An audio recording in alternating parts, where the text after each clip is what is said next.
नमस्कार। News for Delhi में आपका हार्दिक स्वागत है। आज हम आपको देश में गहराते आर्थिक संकट के बीच बढ़ती नफरत और हिंसा के बारे में जानकारी देने जा रहे हैं। यदि आप सरकार के दृष्टिकोण को मानते हैं तो भारत की अर्थव्यवस्था कोविड महामारी के कारण हुई तबाही के बाद वर्तमान में ऊपर की ओर उछाल पर चली गई है, लेकिन वास्तव में आवश्यक जरूरत की वस्तुओं की कीमतों पर लगाम लगाने में सरकार की अक्षमता, विफलता और रोजगार पैदा करने की पूर्ण उपेक्षा के कारण और कम आय के चलते जो लोग पूर्व महामारी के स्तर को पाने में असमर्थ हैं, उनमें अब असंतोष बढ़ रहा है। यह असंतोष न केवल हाल के चुनाव में देखा गया है, जहां मूल्य वृद्धि और बेरोजगारी दोनों ही मतदाताओं की प्रमुख चिंताएं या मुद्दा भी थी, बल्कि वही असंतोष अपरिहार्य विरोध कार्यवाहियों में नजर आ रहा है जो अब गति पकड़ रहे हैं। किसानों का साल भर का संघर्ष पिछले नवंबर में तब समाप्त हुआ था जब एक डरी हुई सरकार ने 3 कुख्यात कृषि कानूनों को वापस ले लिया था, लेकिन सरकारी नीतियों के खिलाफ अन्य विरोध अभी भी जारी हैं। सबसे हालिया और सबसे बड़ी कार्यवाही 28-29 मार्च को 2 दिवसीय आम हड़ताल थी, जिसका आह्वान ट्रेड यूनियनों के एक संयुक्त मंच ने किया था, जिसे किसानों और जन संगठनों का भी व्यापक समर्थन हासिल था। 2 दिनों की इस हड़ताल में अनुमानित 25 करोड़ लोगों ने भाग लिया था। इस बात में कोई आश्चर्य नहीं कि इसके कुछ ही समय बाद 9 राज्यों में सांप्रदायिक हिंसा की सुनियोजित घटनाओं का सिलसिला शुरू हो गया। 3 धार्मिक अवसरों पर 2 अप्रैल को हिंदू नववर्ष, 10 अप्रैल को रामनवमी और 16 अप्रैल को हनुमान जयंती का इस्तेमाल भड़काऊ जुलूस निकालने और अल्पसंख्यक समुदाय के सदस्यों के खिलाफ टकराव के लिए किया गया था। कुछ मामलों में मस्जिदों में प्रवेश किया गया और भगवा ध्वज फहराने का प्रयास किया गया। कई मामलों में भाजपा राज्य प्रशासन ने उस क्षेत्र में घरों को या दुकानों को ध्वस्त कर दिया जो घर या दुकानें अधिकतर अल्पसंख्यक समुदाय से संबंधित थी। इस अभियान में कुछ निर्दोष बहुसंख्यक समुदाय के सदस्यों के घरों या दुकानों को भी तोड़ दिया गया। यह स्वाभाविक है कि इस तरह के भड़काऊ, उकसावे और साथ में फैलाया जाने वाला कटकपूर्ण प्रचार घृणा की ज्वाला को भड़काता है और धार्मिक समुदायों के बीच अन्यथा सौहार्दपूर्ण संबंधों को खराब करता है।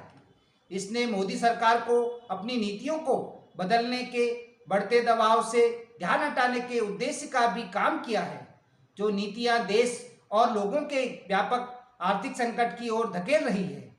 गरीब, जो आसमान छूती महंगाई और बेरोजगारी से सबसे अधिक प्रभावित है, वे भी सांप्रदायिक हिंसा या उसके बाद के प्रशासनिक दबाव में अपनी जान और बची कुची संपत्ति को बचाने पर मजबूर हो जाते हैं। इस बीच देश के गरीब और वंचित करोड़ों की संख्या में सबको आर्थिक हमले का सामना करना पड़ रहा है। जिस तरह का यह हमला है उसे हाल के इतिहास में कभी नहीं देखा गया है। पिछले 1 साल में इस्तेमाल की सभी आवश्यक वस्तुओं की कीमतों में लगातार वृद्धि हुई है, जिसमें भोजन से लेकर ईंधन तक की कीमतें शामिल हैं। परिवार के बजट को गंभीर रूप से प्रभावित किया है और खपत में कटौती हुई है। एक सरकारी विज्ञप्ति के अनुसार खुदरा मुद्रास्फीति यानी विभिन्न वस्तुओं या सेवाओं पर आम लोगों द्वारा भुगतान की जाने वाली कीमतों में वृद्धि मार्च में 6.95% दर्ज की गई थी। खाद्य पदार्थों की कीमतें फरवरी में 5.85% की तुलना में मार्च में 7.68% पर और भी अधिक दर से बढ़ी है। खाद्य कीमतों में यह वृद्धि खाना पकाने के तेल और वसा की कीमतों में 18.79% की असहनीय वृद्धि और सब्जियों की कीमतों में 11.64% की वृद्धि के कारण हुई है। मांस और मछली की कीमतों में 9.63% और मसालों की कीमतों में 8.5% की वृद्धि हुई है। दूध और उसके उत्पादों की तरह अनाज और उत्पादों में भी लगभग 5% की वृद्धि हुई है। खाद्य पदार्थ अधिकांश भारतीय परिवारों के खर्च का बड़ा हिस्सा है और इन कीमतों में निरंतर वृद्धि जीवन स्तर को नष्ट कर रही है। खाद्य पदार्थों के अलावा ईंधन और रोशनी से संबंधित वस्तुओं की कीमतों में 7.5% की वृद्धि हुई, जबकि कपड़े और जूते में 9.4% की वृद्धि हुई है। लेकिन कीमतों को लेकर बुरी खबर यहीं खत्म नहीं होती। सरकार द्वारा जारी थोक कीमतों की आंकड़ों में भी चौंकाने वाली बढ़ोतरी देखी गई है। मार्च में थोक कीमतों में 14.5% की भारी वृद्धि हुई है। यह पिछले 10 वर्षों में दूसरी सबसे अधिक वृद्धि है, जो कुछ महीने पहले नवंबर 2021 में सबसे अधिक दर्ज की गई थी।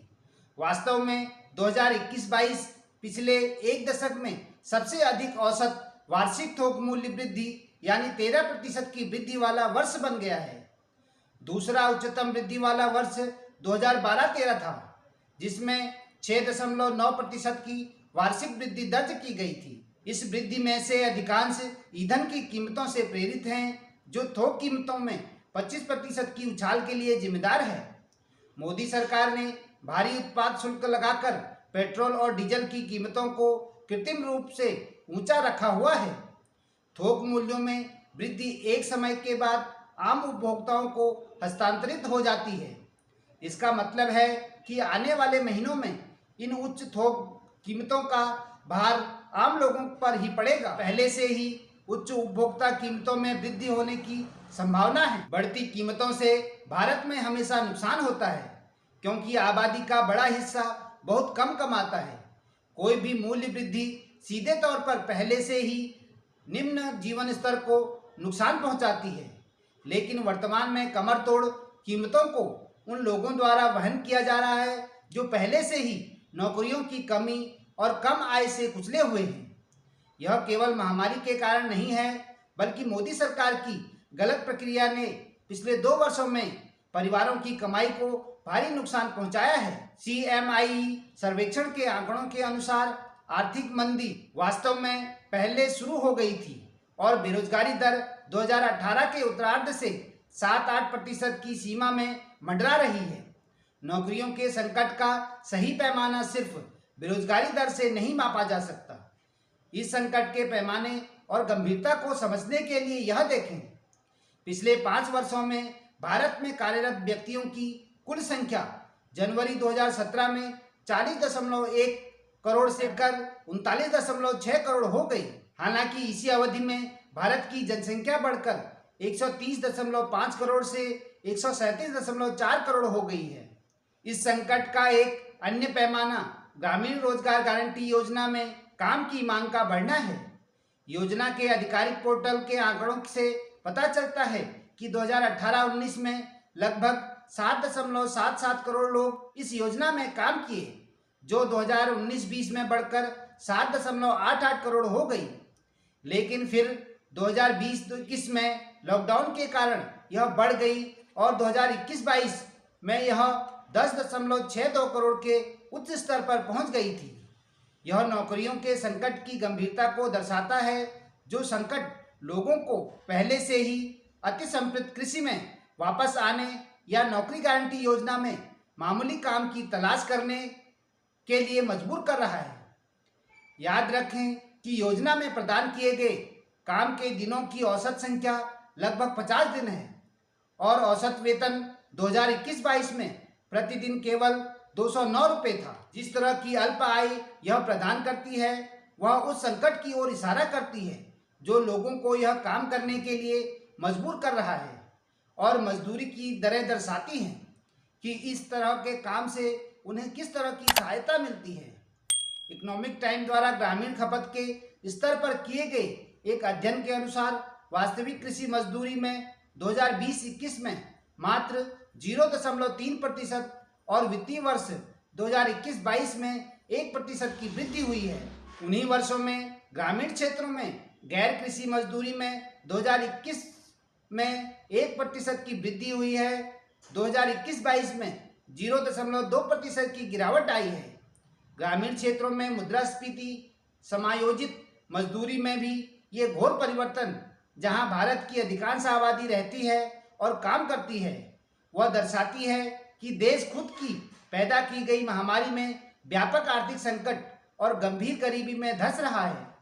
यह ध्यान देने योग्य बात है कि देश का शीर्ष नेतृत्व जो सरकार में मौजूद है ने या तो हिंसा पर चुप्पी साध ली है या फिर कथित रूप से इसे दबाने के लिए पुलिस वालों को धकियाने में शामिल रहा। शायद इससे भाजपा नेतृत्व राहत की सांस लेने लगा कि आर्थिक संकट को कम करने का दबाव कम हो गया है। भले ही स्थायी रूप से ऐसा हुआ है, शायद ये बार बार होने वाली घटनाएं जो अल्पसंख्यक समुदाय को लक्षित करती है और इसमें हिजाब पहनना, लव जिहाद, समान नागरिक संहिता आदि जैसे मुद्दे शामिल हैं, को भी आरएसएस और सरकार में इसके प्रतिनिधियों द्वारा हिंदू राष्ट्र के निर्माण की दिशा में कदम के रूप में देखा जा रहा है। किसी भी तरह से वे लोगों की एकता को कमजोर करना चाहते हैं और इस तरह से वे सुनिश्चित करना चाहते हैं कि भाजपा का जहरीला शासन कायम रहे। साभार, सुबोध वर्मा, newsclick.com। धन्यवाद। News for Delhi. नमस्कार।